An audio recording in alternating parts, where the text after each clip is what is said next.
So let's talk about your boy Cole for a minute.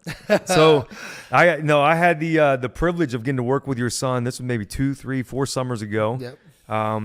And I remember, how old was he at the time? 16 maybe? I think so. Yeah, because he just got his license because he could drive up. Yep. Yeah. So I remember you reached out to me. You're like, hey, man, like, and I think you were probably, because you had Cole in the gym with you as he was growing up all the time. Yep. Gym but life. he was probably just at that age where, and I'm sure my son will get there here in a few years where he probably didn't want to listen to dad anymore. Yeah. Or dad doesn't know enough or whatever. So you're like, hey, man, I want Cole to come up with you for the summertime.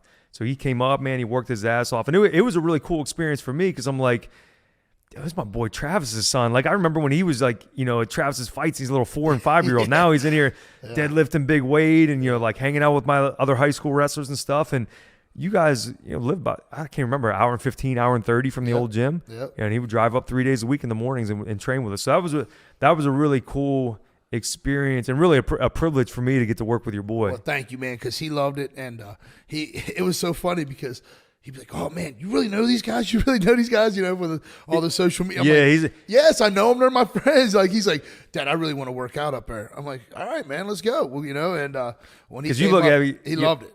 I'm the same guy you've known forever. You're my brother. Yeah. He's like, this is a guy with a blue check on Instagram. Yeah, this guy's the guy, and you guys are doing your things you guys do. And he's a young man. He's into it, so it was great. And he loved it, man. And like I said, and that to me, being able to pass something on like that is the best thing ever. You know what I mean? Like, hopefully one day your kid wants to learn how to throw some hands. I'll be more than happy to show you. I know you know how, but I know a couple little. But they'll get to a point where he's not going to want to train with me. Oh, well, that I wanted to touch on. It is the most heartbreaking time of your life when you got to tell your buddy that's 2 feet from you, say, hey, tell him to do this, because when you say it, it doesn't hold any value at all.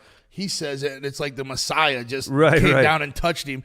And the word of God. Yeah, I'm like, are you kidding me, man? Like, the same fucking thing I've been telling you. I just fucking said that. Like, and they would do that shit to me, man. Like, I would, my son. Not Cole so much, but Cade would. He would like have his fucking around, have his head on the mat, right? And I'd be like, I can't. I wasn't a lolling kind of guy. You had to be moving. I'm like, get your head up. And I would get till my eyeball was gonna pop out, obviously. And all the people in the stands were like, look at this idiot. But get your damn head off the mat. And he would pick his head up. I can't. And then put his head back down. And then my coach would be like, hey, you need to just go ahead and take off for a second. Go ahead and walk. Them guys they would press you. But that's when I realized, with Cole, it was time to let someone else start coaching him. Cade, I didn't. I